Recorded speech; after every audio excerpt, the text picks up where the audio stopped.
السلام عليكم. عليكم السلام.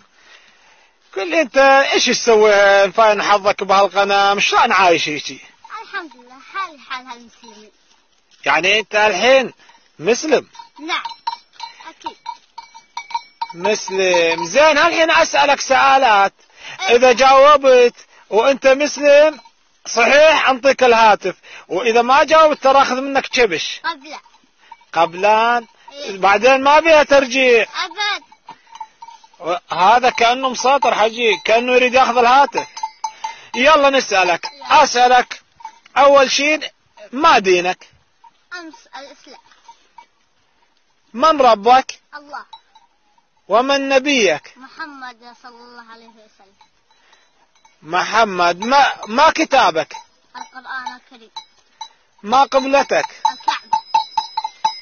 من اخوانك؟ المسلمين. من خواتك؟ المسلمين. والله راح الهاتف. تعرف اركان الاسلام؟ نعم. اركان الاسلام شقد؟ 5. 5. اولا الشهادتين. ثانيا الصلاة. ثالثا الزكاة. رابعا الصيام.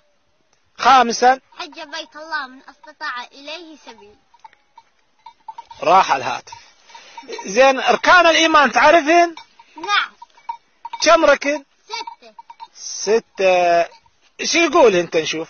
الإيمان بالله تعالى وملائكته وكتبه ورسله والقضاء خيره وشره واليوم الآخر.